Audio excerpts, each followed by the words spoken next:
It's going to be 10, 11, and 12. So it's definitely not going to be on Tuesday. So probably on Thursday. I think it depends on if I get through 12 like in time. So yeah, this booklet is deceivingly thick because since we have duplicates pages, it's actually not as much stuff as it seems like, which is nice. So yeah, the exam was supposed to be on Tuesday. Thanks for reminding me, Jesse. I think it's on Thursday instead. Okay. And I'll hold a review. So I have scheduled to hold a Zoom review on Wednesday, and I'll record it. So if you can't make it, you can always watch it later. All right, let me get back to where we were, if I can remember. Chapter 11, objectives? Yeah, did we finish 10? Mm-hmm. Oh, sweet. All right, yay. Awesome. I was trying to remember. I'm like dead inside, you guys. I like you, though. I do like you. I'm glad to be here. I'm just super tired. Okay. Let's see.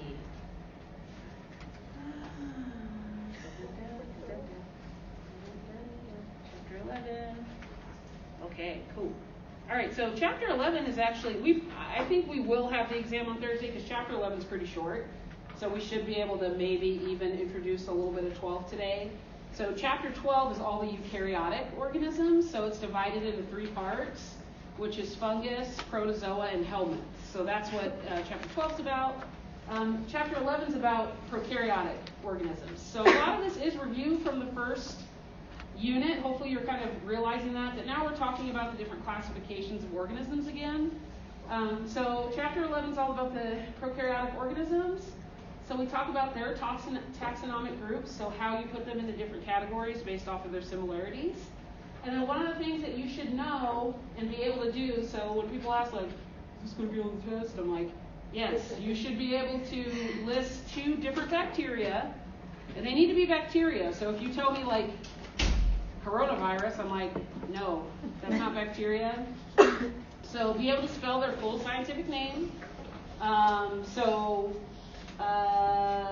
That's one of the few times that I guess I correct for spelling. And maybe one of them you want to choose is the one that you researched, like because you probably already know how to spell that. And then their taxonomic group, so what do they belong to? Are they proteobacteria? Are they firmicutes? Are they actinobacteria? And then describe about them. So either an interesting fact, like, oh, this is really rare and only immunocompromised people get it. Or, oh, this is a really common infection that causes strep throat or whatever. So just one little factoid about them. And you're supposed to pick 2 different from 2 different classes. So they shouldn't both be like alpha proteobacteria. You'd want to pick like an alpha and a beta. And that'll make sense when you see the groupings. Okay.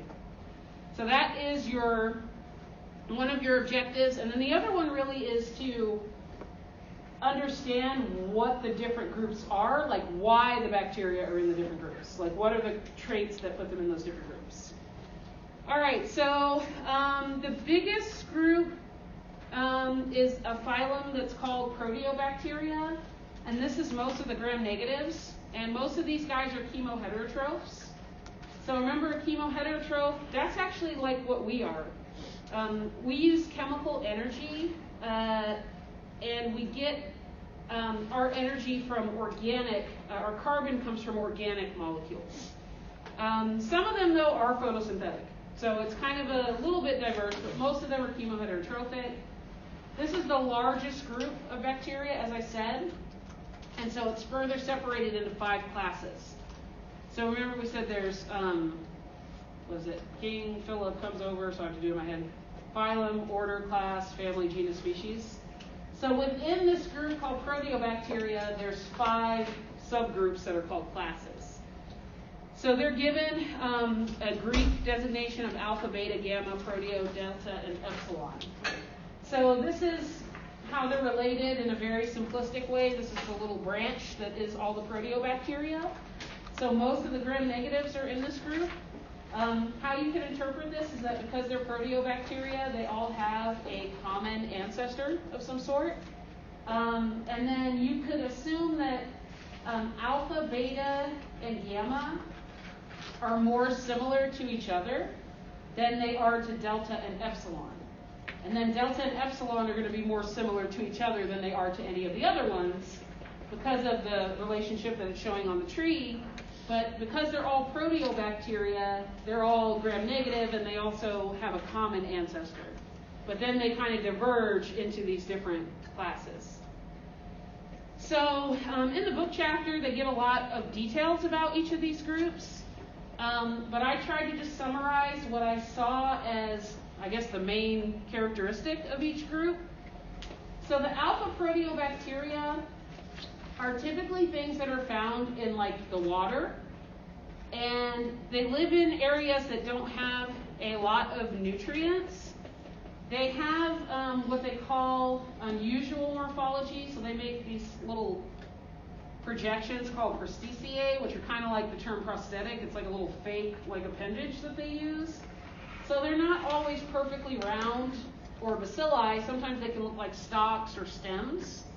And a lot of them are agriculturally important because an important thing that microorganisms do for the plants is nitrogen fixation. So it's a process, and I have a little video link if you're interested, where they turn nitrogen into like a usable form. And nitrogen is one of those elements that is somewhat, I guess, scarce, but it's critical for plants to grow properly. So you probably may have heard about like crop rotation before, how some crops will deplete nitrogen, and then you have to plant something that doesn't need as much nitrogen, and then it can put nitrogen back into the soil, and then you can keep rotating so that you can have different crops in different years. And the microbes that live in the soil naturally, which a lot of them are alpha proteobacteria, they help with that process.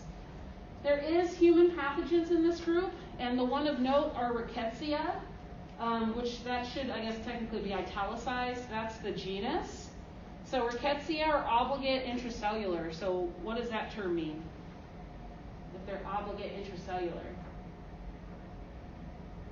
Where do they live? They live in the cell. Intracellular means inside the cell, versus extracellular would be outside the cell, right? So Rickettsii is the name of the organism that causes a disease known as Rocky Mountain spotted fever. Rocky Mountain spotted fever is actually it's not super prevalent, but it is common. It happens in southeastern Oklahoma, especially, because we have the tick that carries this bacterium. So as you can imagine, Rocky Mountain spotted fever causes a spotted rash, which is due to petechiae.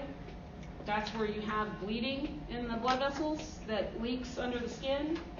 And then the fever, so it presents vaguely as like a flu-like illness plus this rash. So as I said, it's one of the most common tick-borne diseases in the U.S. So there's about 6,000 cases a year. 60% are in 5 states, and that includes Oklahoma. So it is relatively common here. Most of the time in the summer, because ticks can bite mostly in the summer. But, I feel like every year the winter's been warmer and like kind of shorter. And you'll notice that, your dogs and your cats like have more ticks and fleas for longer throughout the season. And so as the climates become warmer or change, then sometimes we can expect these summer diseases to persist into fall, potentially. So initial presentation is kind of a flu-like illness, but apparently because of the way the bacterium infects the cells, people can become septic like fairly quickly. And so really, the patient history is probably pretty important, like asking them what activities they've done, if they've been outside. Again, if you're somewhere like Oklahoma and you're especially in wooded areas, it's always good to check for ticks when you come inside and make sure that you don't have any buddies trying to hitch a ride. So the way Rocky Mountain spotted fever works is that there is a bacterium that's called Rickettsia, and it gives you this disease known as Rocky Mountain spotted fever via the bite of a tick. All right, the next class is beta proteobacteria. So these are ones that are also important parts of the environment. So they are recyclers and decomposers. They're part of the sulfur and cycle and nitrogen fixation. They also give off hydrogen gas, ammonia, and methane. So the reason that we have agriculture kind of as we know it today is that someone figured out how to synthetically make ammonia, like for fertilizer, but there's bacteria that do that naturally. And so they're part of this group. There are some pathogens in this group, and they have varying degrees of how common they are. More rare would be Burkholderia. Burkholderia causes opportunistic respiratory infection. So pretty much I've only heard of people getting it that have maybe immunocompromised or they have some other underlying lung condition. Bordetella pertussis is whooping cough. So that's considered a respiratory infection that is vaccine preventable, but the vaccine can wear off over time, which is why recently they recommended that adults that are over a certain age might need a booster. And there's also a veterinary form of Bordetella that's called Bordetella bronchoseptica, and that's kennel cough in dogs. So you might have given your doggy, especially if they get boarded, a Bordetella shot. That's like the dog whooping cough. It's called kennel cough. So the reason it's called whooping cough is because of the sound you make. It causes a very rapid, like sharp cough, where you're forced to take a breath in between, like, but like worse than that, like just a really long, drawn out like pause, and that can cause you to not have enough oxygen, especially for babies, because they already have smaller airways anyway. Whooping cough is super contagious. That's the other thing about it. So very contagious respiratory infection spread by droplets, but we do have a vaccine for it. And then there's a dog version that's kennel cough. Neisseria is a pretty pathogenic organism. Like it pretty much is a pathogen. Like it's not necessarily opportunistic. So if it's Neisseria gonorrhoeae, then that causes gonorrhea, which is a sexually transmitted infection. And if it's Neisseria meningitidis, then it causes meningococcal meningitis. So it depends on the species which disease is going to occur. When you look at them on gram stain, so this is showing a gram stain of cerebral spinal fluid, you can see that there's little gram-negative diplococci everywhere. So here's the pairs. There's a pair, there's a pair, pair. So pair is diplo, and they're round shaped, and it's cocci, and they're red, which is gram-negative. So that is a way that you can differentiate between meningococcal meningitis and other types of meningitis. You can actually gram stain the cerebral spinal fluid, and there really shouldn't be anything in there, right? It's supposed to be sterile, and so that'll show you what the potential cause is. So meningococcal meningitis is the one that they worry about younger people getting, like young college students that are living in dorms. They recommend that they get a vaccine for the meningococcal meningitis just because it's something that can transmit in those conditions, because it's spread by like sharing drinks, kissing, droplets, that kind of thing. All right, gamma proteobacteria is of note because this is the largest class in this phylum. So most of the gram-negatives that are human pathogens are in this group. So things that you've all probably heard of before. And again, there are some nitrogen-fixing bacteria. So this bacterium called rhizobium is one that is important for plants growing well. And some of the bacteria that fix nitrogen also are what make the soil have the different colors that it has because of the byproducts that they make. As far as the human pathogens, and I highlighted it in red to like alert you that those are pathogens, but also that these are all gram-negative. Pseudomonas, which is the same Pseudomonas we work in lab, causes a variety of opportunistic infections. So Pseudomonas is a fairly common hospital-acquired infection. Klebsiella is also a hospital-acquired infection. Legionella, also known as Legionnaire's disease, is actually a more rare infection, and it's not necessarily transmissible person to person. So they discovered it like in the 70s. These little old dudes called Legionnaires were having a convention at a hotel, and a bunch of them got like a pneumonia, and they found out that it was like, I guess in the AC unit, like it was aerosolizing this bacterium and it was causing them to have pneumonia. And that actually still happens in some of the large cities, like the big, like New York, that have like big coolers.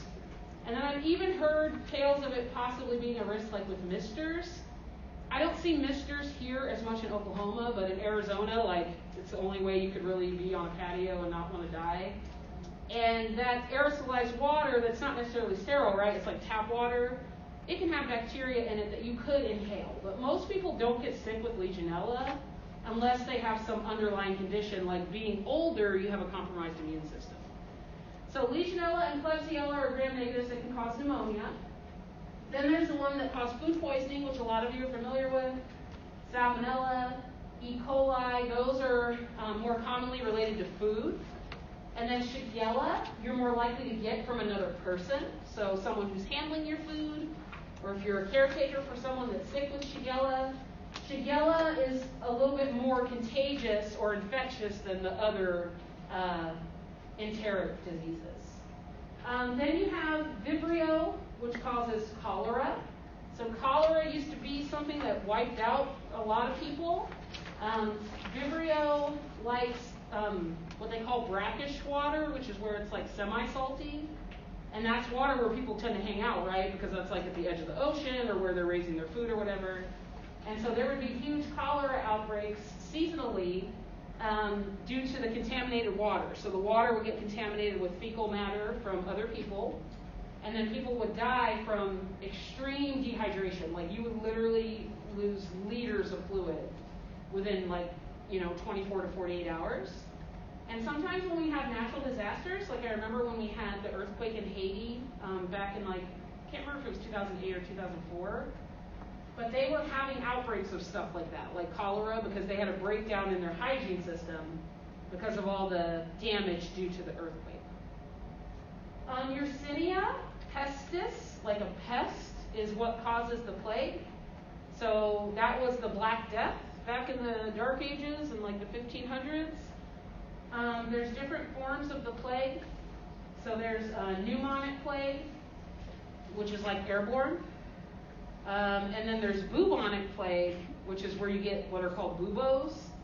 And they're basically like necrotic lymph nodes. So they actually like ulcerate and die and like rupture. And you get it from a rat flea. So it's a vector-borne disease. And in fact, the plague still happens randomly in the U.S. Like there's been random cases in like kind of rural areas where someone was out somewhere and then they got bitten. They must have come into contact with the flea and then ended up getting the plague. Hemophilus or Haemophilus is, if anyone has kids and they've noticed the vaccine record, you'll notice that there's something that says Hib on it, and they get a lot of those like at the beginning of the vaccine schedule. And Hib stands for Haemophilus influenzae type B. It's a gram-negative bacteria that used to cause ear infections a lot, and they noticed that when they got a vaccine for it, ear infections from that went down quite a bit.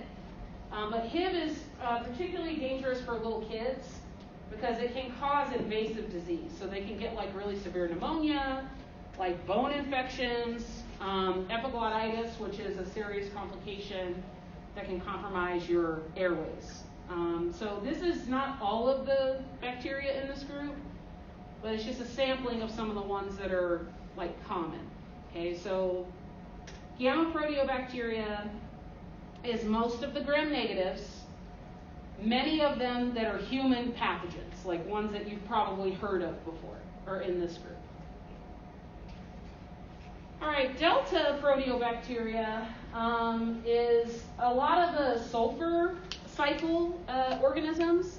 So there aren't any human pathogens that I know of in this group. These are the ones that are what make soil black or dark in a lot of areas. I'm not from Oklahoma. I don't know what makes it red. Is it like the clay or, okay. So where I grew up in Washington, the soil was like dark, like really dark and wet. And anyway, different bacterial populations can affect the colors of the soil. So what's interesting about this group, besides that they give the soil its color, is that they are predators of other bacteria, which is kind of interesting. So this one that's called Myxococcus, it will actually like digest other bacteria. It's like, I'm going to eat you, and then it'll just like eat it. And then the Bedellovibrio will actually fragment inside of a bacterium. So they'll enter into a bacterium and then like explode themselves. I don't know why they do this, but they have video clips which I posted there of which actually we can watch it real quick. It shows the process happening like on a plate where you see the bacteria just like disappear. I don't know why they do this, except I guess they want to eat the bacteria. That's my main guess there. Okay, so let's see. This one is kind of quick, but. Before we start the movie, we see a tiny black Delivibrio predatory bacterial cell inside a bigger, fluorescently labelled prey E. coli cell. The Delivibrio has invaded this cell, and as we start the movie, we see the Delivibrio elongate bidirectionally, growing and using the insides of the prey cell. Then it septates unusually to give 5 progeny cells, and the E. coli goes dark as those progeny cells lyse it and escape and go on to attack more prey bacteria. That's cold-blooded. It died. Like you can see, it like just went away. So they had tagged it with a fluorescent dye, so the E. coli was the green thing, and then that thing split into 5, like 5 different bacteria, and just ate it from the inside out. So that's what's kind of cool about this group. Like they're not human pathogens, but they have weird bacteria that attack other bacteria. And I honestly don't know anything about that. So if you're interested in that, you can research more about that. But there are predatory bacteria, and they're in this group, okay, which is called Delta Proteobacteria. All right, this group is a personal favorite of mine because my organism that I worked with when I was in school is in this group. That's pretty small, but it does have a couple of interesting human pathogens. So these guys are microaerophilic. Does anyone remember what that oxygen requirement is? They need a little bit, right? So micro means a little, and then aero means air, and philic means to love or be attracted to. So they are what you call fastigious. In your little get-to-know bacterium exercise, I asked you if your organism is considered fastigious or non-fastigious. And fastigious means that they're like pickier, so they have like more growth requirements.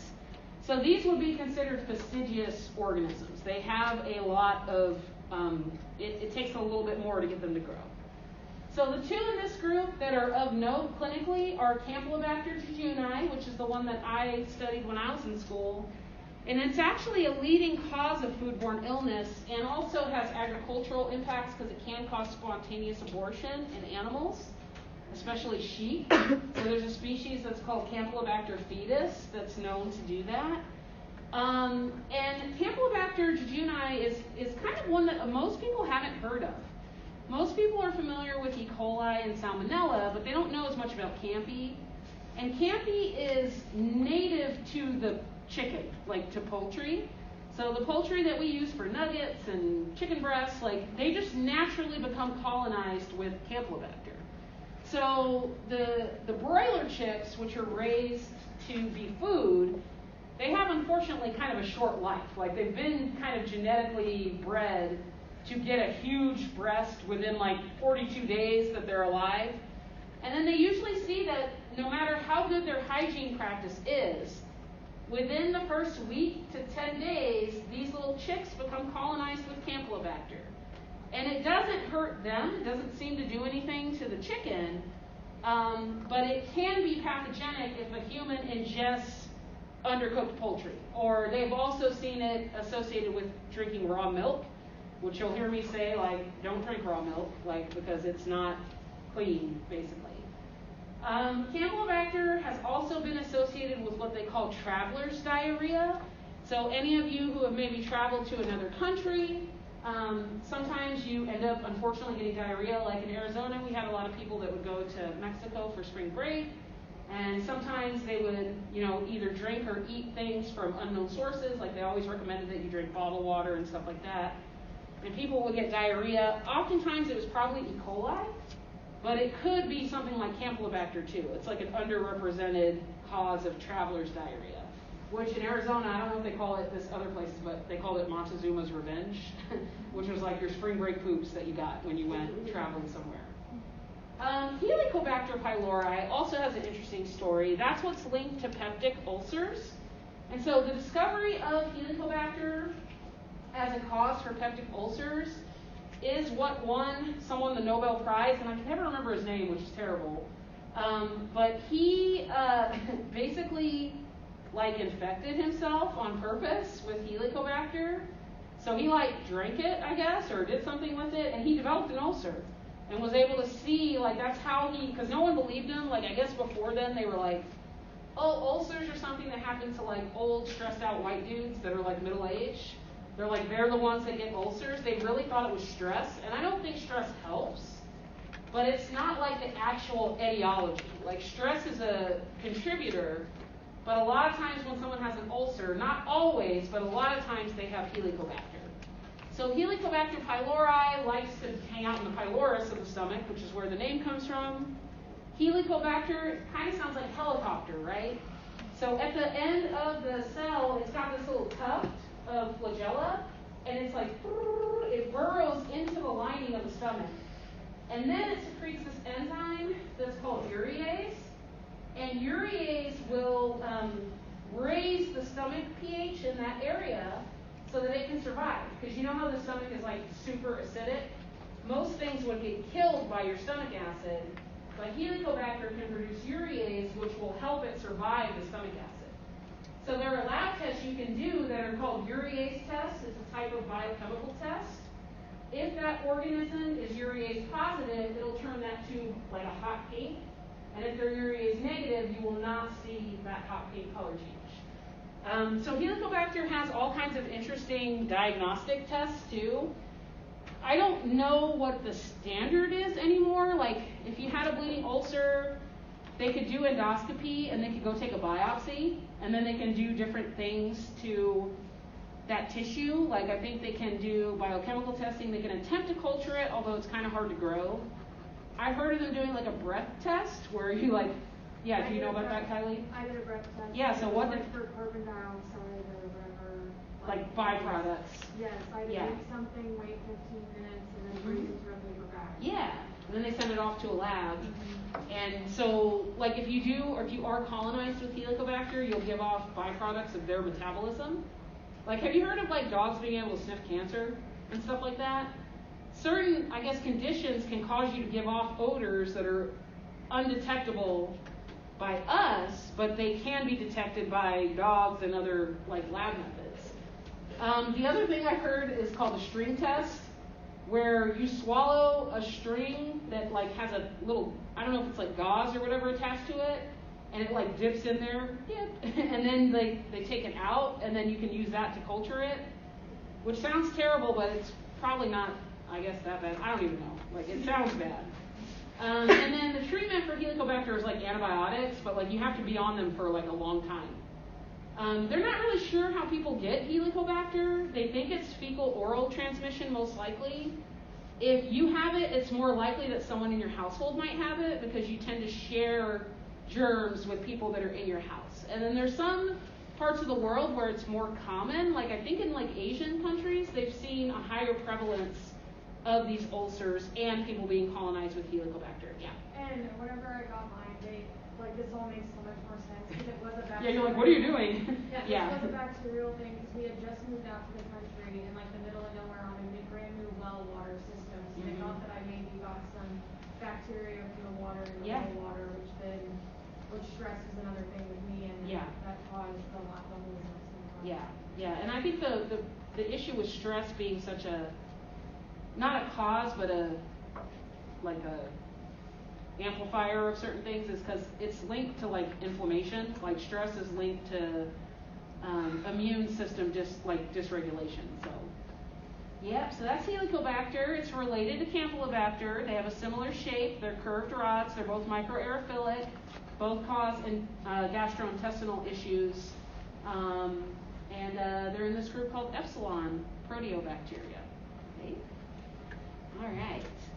So that was some of the gram-negatives, most of them. So most of the gram-negatives were in that group called proteobacteria. So now we're going to talk about the two large groups of gram-positive. And if you're like, oh yeah, I forgot what gram-positive or negative is, let's refresh our memory on that because we're gram staining this week. So when I said that they were gram-negative, what did I mean? What are gram-negative bacteria? What are they like? What does gram come from? Gram-negative, gram-positive. The gram stain, okay? What are you staining in the bacteria? The peptidoglycan. Their cell wall, okay? So some of their cell walls have a lot of peptidoglycan. Those are the gram-positives that stain purple, and some of them have a thin layer of peptidoglycan, and those are the gram-negatives, and they stain with a red dye instead. So that's what you guys are learning to do this week. And once you do the gram stain, you're like, oh, it's like actually really easy to do. But people forget like why they're doing it and like what it means. Like that's actually the harder part for people to understand. All right, so gram-positives, there's two big groups. One of them, and they're based off of the genetic makeup of the organism. So I don't know why, it seems arbitrary, I can't remember the story behind it, but they designate them as being low or high GC. So you remember in the DNA we said G pairs with C? So they looked at the genome and are like, how many base pairs are there G with C? I don't know why, but that's what the standard was. And so they decided that some groups have a low amount of GC and some have a high amount. So the ones that have low GC are called firmicutes. Firmicutes are of note because a lot of the gram-positive pathogens that are really common are in this group. So that's staph, strep, Enterococcus. Listeria is not as common. If you remember a couple years ago when the Bluebell ice cream, like they went under, and I never had it. I don't know if it's like a regional ice cream, but they had a ton of problems with listeria, and sometimes it's a losing battle because listeria is a psychrophile. So does anyone remember what psychrophile means? What kind of temperature does it like? Cold, right? So it's going to be hard to get rid of it. Like it's going to be around because it can thrive in refrigeration. So typically how we come into contact with listeria is through food. If you have soft cheeses or... Is that why they call it pregnant women not eat like hot dogs? Yeah, or at least make sure it's heated up. Like you can technically eat lunch meat if you heat it up properly. In the past, they used to say don't eat it at all. Like I always just tried to avoid it. Although one day I went crazy on a thing of salami. Like I was like, hormones. And then I panicked, wrote the doctor like, is salami a lunch meat? I don't know. Anyway, so yeah, that is why they make those recommendations because interestingly, even though listeria is not that common, it's one of the more virulent foodborne pathogens because it causes meningitis, and it can cause severe birth defects, and it can cause miscarriage and stillbirth in pregnant women because it is able to cross the placenta. It's like a pretty invasive bacterium. So yeah, listeria is the reason why pregnant women are recommended not to eat like soft cheeses, like goat cheese and things like that, not to eat anything that's unpasteurized, and if they are going to eat lunch meat, they should heat it up. The other organisms that are pathogens are more known to you, like staph, which typically causes skin infections, and that includes resistant staph, which is MRSA. Strep, which causes strep throat, necrotizing fasciitis, neonatal sepsis, if it's strep group B. That's why they check pregnant women for group B strep, because it's okay for it to be in the vaginal tract, but if the baby comes into contact with it on the way out, then they can get infections from it.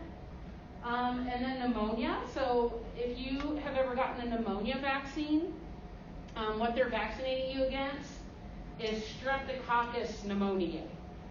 So there's different species of strep. There's like strep pyogenes, which causes strep throat, strep pneumoniae, which causes pneumonia and meningitis, group B strep, which is what causes neonatal infections. Enterococcus is kind of a hospital-acquired infection, so I've really only heard of people getting those if they had some kind of surgery, especially like an abdominal surgery.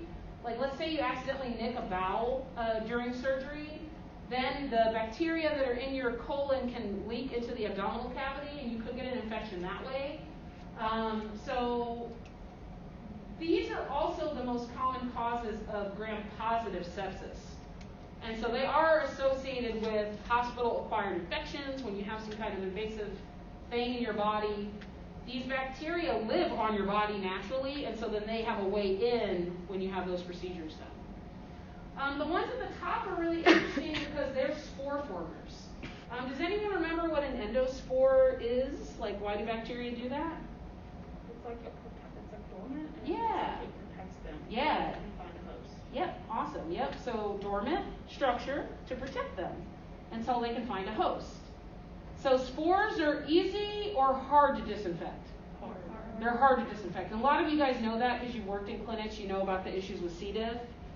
And the reason why some cleaners are preferred over others in certain situations is because some things can't really inactivate spores.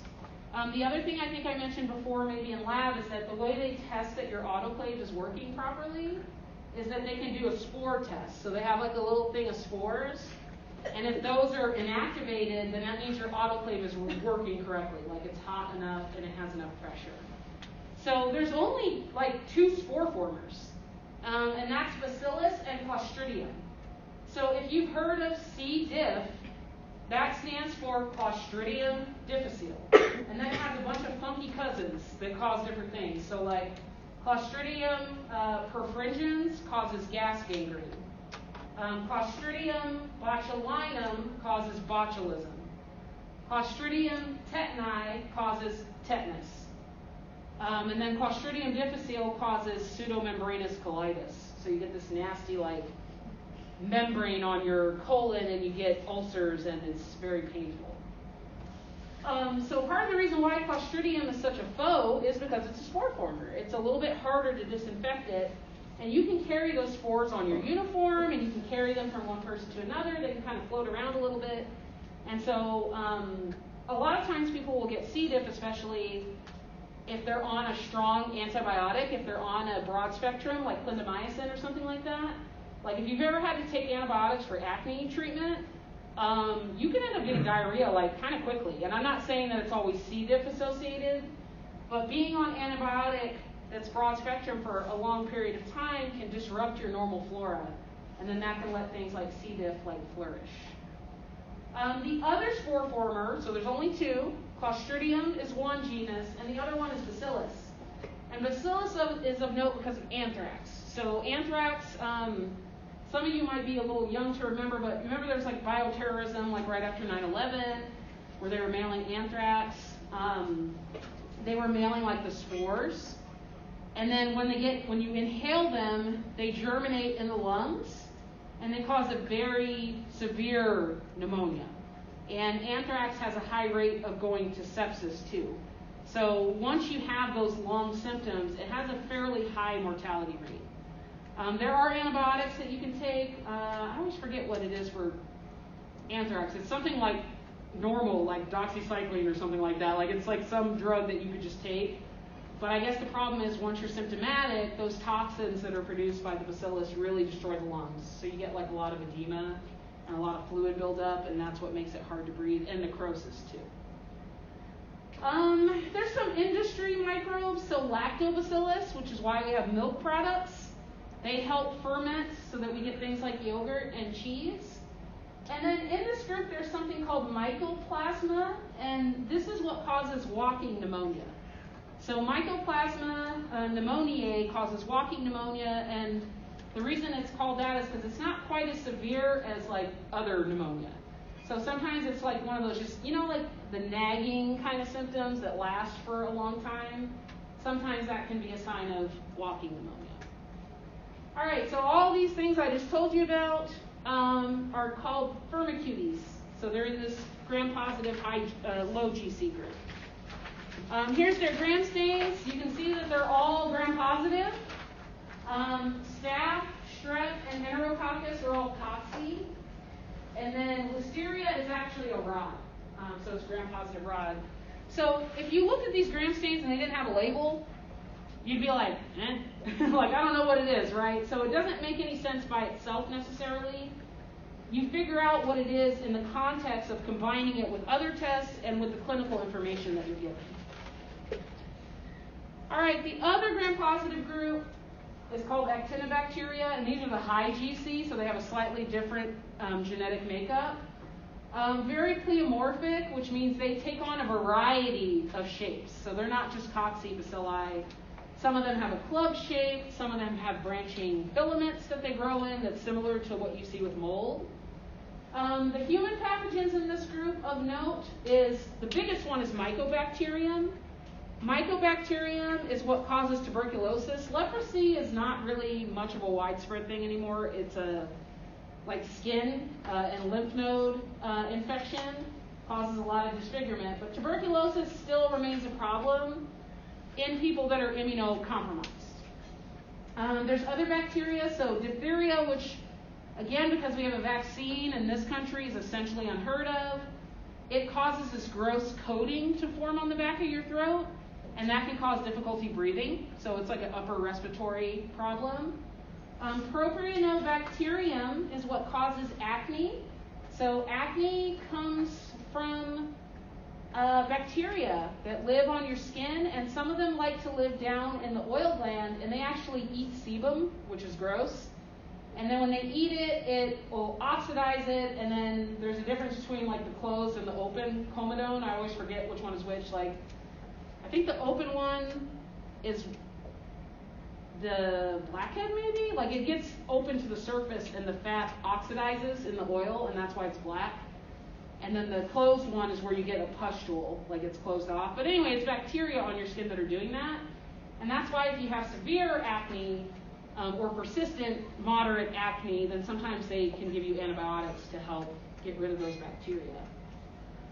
Actinomyces, and sometimes if a wound gets contaminated with dirt, then you can have an infection from that. And then nocardia is pretty much unheard of unless you have a compromised immune system. So it can cause respiratory infection. Streptomyces are of note because that's where most of our antibiotics come from. So they've, I guess, genetically engineered streptomyces to produce antibiotics. So they actually come from these bacteria. So this is just a little bit more about Mycobacterium. If you remember, there were some bacteria that could not be gram-stained. Does anyone remember what the alternative stain was called? If you can't gram-stain them? Acid fast. And we didn't talk a lot about it, but basically, if they have this substance called mycolic acid, it gives them a waxy appearance. So the colonies look like gross little waxy boogers, like when they grow on agar. And that waxy mycolic acid, which is all this like red goo up here, it's covering up the peptidoglycan. And so the gram stain will not penetrate the mycolic acid. And so you have to do a different stain with different chemicals that's called acid fast. So if you ever saw a patient's results in a chart and it said acid fast bacilli, then that's not like a great sign because it could definitely be tuberculosis, depending on what the other clinical information you have is. So tuberculosis is pretty contagious. A sneeze can send a lot of it into the air. But the good thing is that really only people that have other health issues like immunocompromised will get active TB. So active TB is where you have the actual symptoms that are like a productive cough with bloody sputum, night sweats, chills, weight loss. It feels like a very severe flu or pneumonia. Most people have latent TB, which is where it might be in the lungs, but it's like inactive.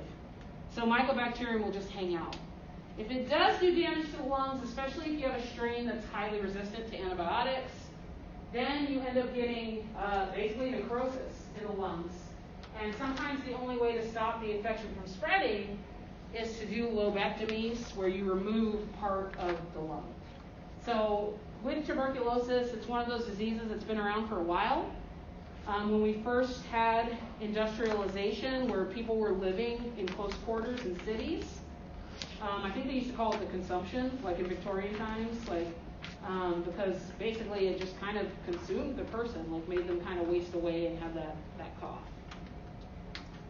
All right, so those were the two big gram-positive groups.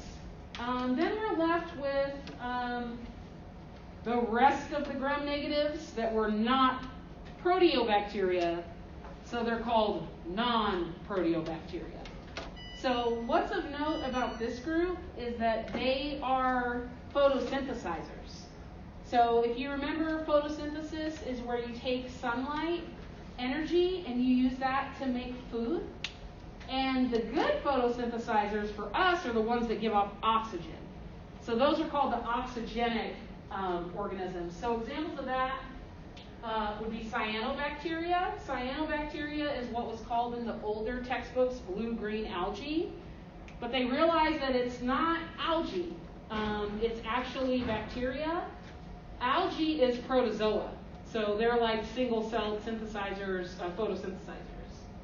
And then the other pathogen that's randomly in this group is the chlamydiae, which are the organisms that can cause chlamydia, blindness, and respiratory infections depending on what species of chlamydia it is. So I know like in birds, like there's a chlamydia that causes respiratory infections and like skin and eye infections in them. So chlamydia has a pretty interesting life cycle. It replicates a little bit differently than other bacteria. So when you get infected with a chlamydial cell, the things that infect you are these little, they're called elementary bodies. And then they start dividing pretty prolifically within the first 24 hours. And then they become these things that are called reticulate bodies. And to me, these are like little chlamydia bombs, because each of them is going to burst out a bunch of new elementary bodies. And then it'll infect other nearby cells, and then the process will start again. But for a lot of people, especially women, this is a subclinical manifestation. So they don't actually have symptoms from this, but it causes low-key inflammation over a long period of time that can lead to complications like pelvic inflammatory disease, which can cause infertility in women, cause scarring in like the tubes and in the uterus and stuff like that. All right, other non-proteobacteria that are just kind of interesting. So for you dental people, you might read about Bacteroides or Fusobacteria.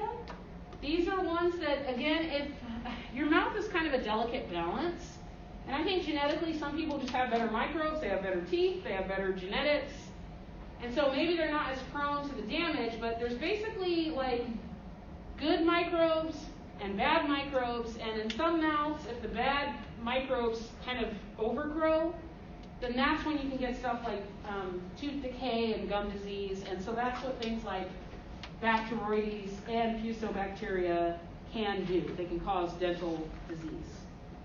Spirochetes are something that we don't work in our lab because I think a lot of times they're automatically like biosafety level 2 or 3 because they tend to be a little bit more difficult to grow, but they're also more pathogenic.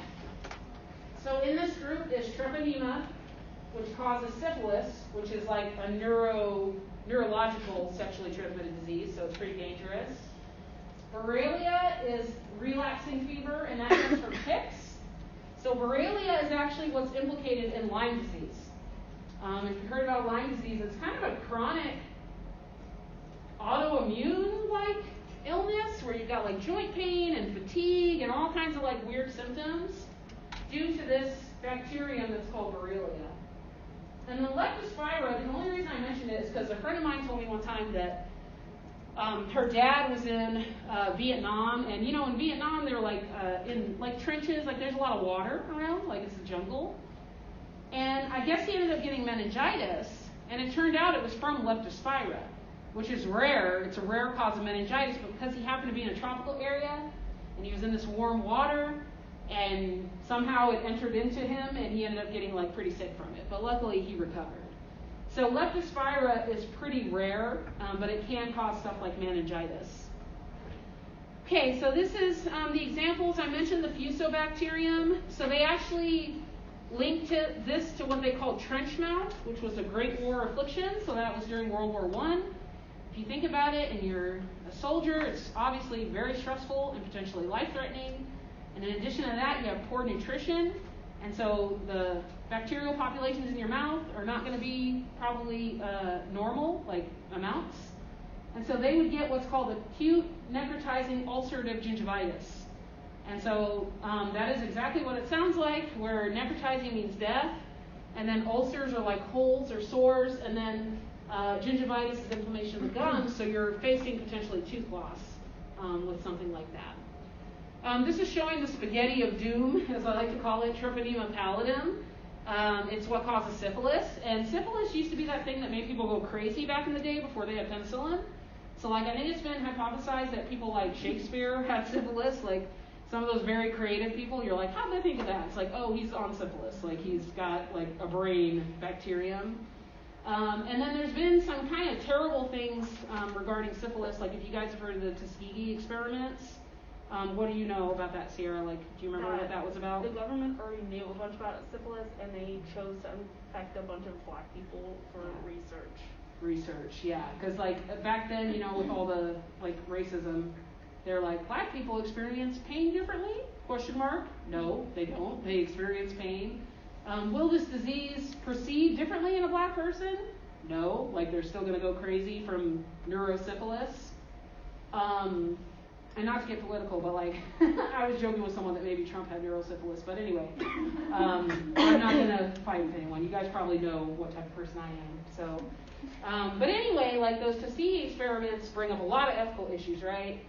So the good point that you made is that they already knew about syphilis, and they had a cure for syphilis. This was like after penicillin was already a thing.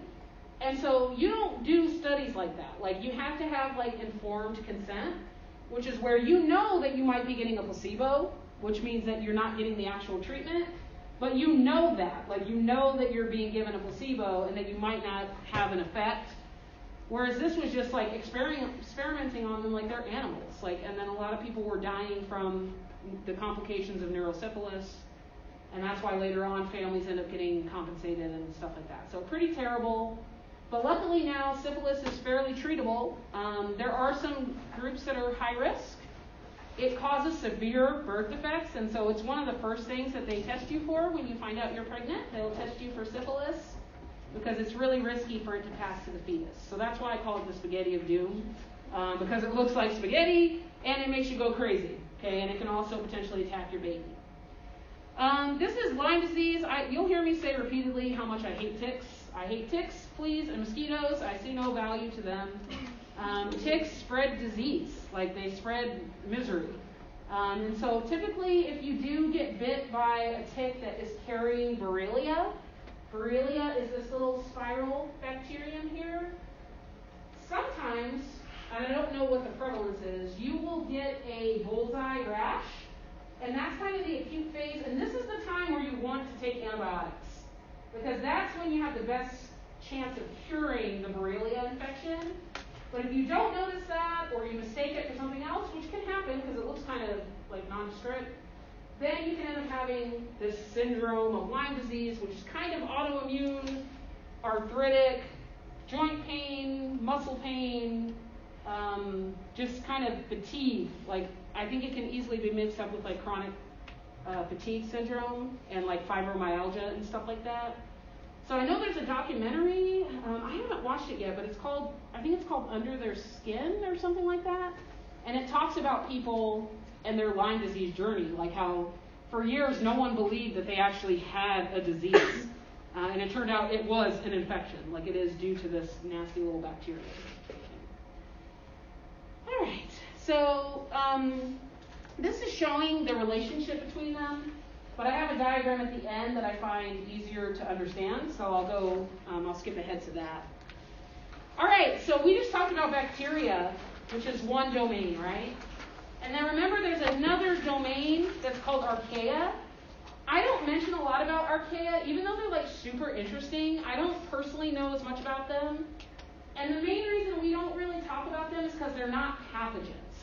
So if you were to compare these, which we have before, the quick comparison, like the summary of this, is that they're both prokaryotic,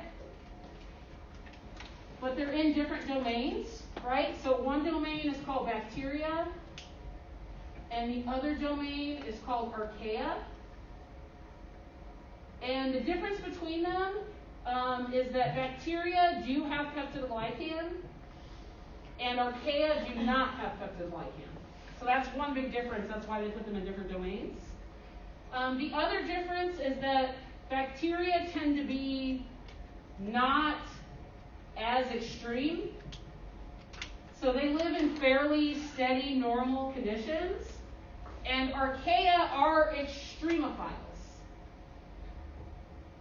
That means they love extreme. I always think about those old Mountain Dew commercials or Slim Jim Extreme. So they like to live in extreme heat, cold, salt, acid. They live on places that we didn't think things could live. So that's why they first discovered them in the hot springs in Yellowstone. They're whoa, there's little prokaryotic things in here. And those were the archaea. Some of them actually do live with us. So they are commensal organisms in us. So the reason why you can light a fart on fire, technically, is that you have archaea in your gut that release methane gas. And methane gas is flammable. So you do naturally in the colon and the vagina have some archaea, but they just hang out with us in a neutral way, and that's called commensal, when they're just kind of hanging out. And so that brings us to the third difference, is that bacteria are potential pathogens, and archaea are non-pathogenic. All right, so that was our three differences between bacteria and archaea. PG, no PG, which that's a lichen. Not as extreme, and then pathogens, not pathogens. Okay, so that is the main differences between those, and that's really kind of as far as I take it. I don't really go into much more detail about archaea. I just wanted you to know that, hey, there's another prokaryotic thing besides bacteria. But since we're a clinical microclass, we focus on pathogens. Okay. All right, so this is my summary slide that I wanted to point out to you. If you're a more visual person, or if you like charts, or however you like to organize things, I probably will provide you with some additional handouts to kind of help you organize this information, because it's kind of a lot. But just realize, I don't expect you to know everything about all those bacteria. You know how I was just blah, blah, blah, blah, blah. That's years of me, reading about them and being forced to learn about it in grad school. You're supposed to pick the two that you kind of know about, and then just understand why they're in different categories. So we just went over the difference between bacteria and archaea. Okay, those are the main differences that I outlined on the board. And then this is showing where they are related to each other. So most of the gram-negatives are in proteobacteria. And that's the one that had the 5 classes, alpha, beta, gamma, delta, epsilon. And then the rest of the gram-negatives are non-proteobacteria. So that's these guys over here. Okay, these are the rest of them, and a lot of them are photosynthesizers. And so I put a little blue dot by the ones that are photosynthesizers. Then there's the gram-positive groups. The two main groups of gram-positives are high GC, which is Actinobacter bacteria, and then low GC is Firmicutes. And that's where the bacteria fall. And remember, the ones that are closest to each other are the most genetically similar. They're more related to each other. And then on the archaea side, it's mostly extremophiles. They don't have peptidoglycan, and we don't really talk much more about them because they don't cause disease that we know of. They just kind of do cool things in the environment, I guess. Okay? All right. I'm just going to introduce you to the first 2 slides because I'm kind of tired. That was kind of a lot. I'm sure your brain hurts too. So I'm just going to introduce you to what Chapter 12 is going to be about, and then we're going to bust through it next time. Okay, so the next exam, which is next Thursday, is going to be 10, 11, and 12. And so I encourage you to read Chapter 12 if you can before class. It kind of has a lot of objectives, but you'll see that it actually breaks down to the characteristics of living things, right? So for each kingdom, we're trying to describe the characteristics. What are the characteristics of fungus and protozoa in the helmet? All right, so if you remember, we had the tree of life, that all living things can be put into 3 domains. So why did they end up in the 3 domains? What criteria did they use? What's the obvious one? What kind of cell type is bacteria? Yeah, eukaryotic and prokaryotic, right?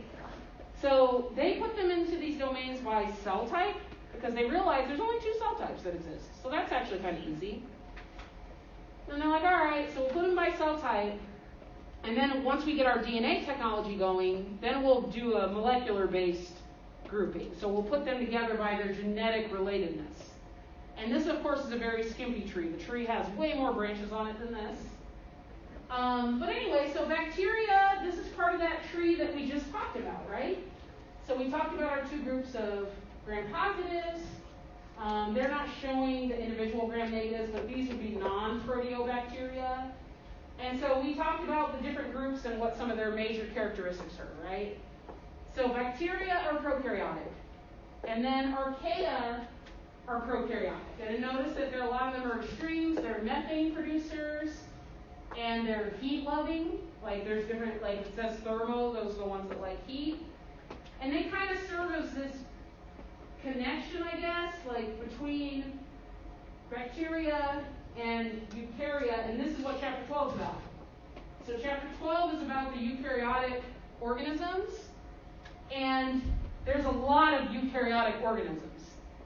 So then they are further broken down into kingdoms. And so we've talked about these kingdoms before, but those kingdoms are Animalia, which is the animal kingdom, fungi, which is yeast, mold, and mushrooms, plants, which we don't really talk much about plants because they're not like causing disease per se, and then these things that are ciliates, flagellates, microsporidia, these are protozoa. So those are groups within the protozoan group. And if you remember, protozoa were little swimmy things that we talked about like the first week. All right, so that's basically summarized like what I just said here. Like I found this little graph that I thought was useful. So we are going to be talking about protista, fungi, and animalia. Okay, we're not really going to talk much about plants. Most people are like, okay, I get plants. They are photosynthetic, eukaryotic, multicellular organisms. And they give off oxygen, and that's why we love plants. So we're going to talk about protists, which are little swimmy things. So notice that they look like they can swim, right? So you have like this paramecium, euglenoid, slime mold, which kind of slimes its way around. They live in watery environments, so that includes algae, paramecium, flagellates, and ciliates. They're typically single cell. They can do photosynthesis, or they can absorb, or they can ingest. So hopefully you can see like, oh, they're weird. We didn't know where to put them. Because they do a lot of wide variety of things, but they all seem like each other genetically, so they're in this group. Then if you look at fungi, they're mostly unicellular, but some are multicellular and filamentous. And so you saw this when you looked in the lab. Which type of fungus is unicellular? The ones you can't see without a microscope, right? Because they're only made out of one cell, so it's yeast. So when you guys look at Candida, didn't it look like this, like little bubbles? And then the multicellular ones are the other type, like mold and mushrooms and this bracket fungus, which is some kind of tree fungus that's like a mushroom. Okay. As far as how they do their nutrition, they absorb their food. So remember I said that they kind of secrete enzymes to the outside of their body, and then they just absorb their food in. And that's why a lot of times you'll see fungus as decomposers. Like, you'll literally see a mushroom growing on a poop pile. Like, because they just like, I'll eat anything, I'll absorb it from the outside and then take it in. Like, I'll break it down outside and then absorb it in. Okay, we're not going to talk about plants, but they're multicellular, photosynthesizing organisms, and they're beautiful and important for oxygen. And then we are going to talk about animalia because we're going to talk about worms. We're not going to talk about earthworms. We're going to talk about parasitic worms, which are called helminths. So an earthworm is a nematode, but it's not parasitic. Like an earthworm is not going to get into your body. You're not going to let it, right? But helminths, or parasitic worms, they have microscopic eggs and larvae that you can accidentally ingest that can cause different diseases. So they're in the animal kingdom. They're like us. They're sexually reproducing, and they ingest their food and then digest it on the inside. So the thing about the helminths is that they have a more complex organ system, okay, because they're animals like us. So that's the gist of what chapter 12 is going to be. Okay? All right, I'm going to stop there. The other class should be out of lab, so we can take a brief break and just get started. So if you're in lab, we'll just try to start at 11:15, and then we'll get out a little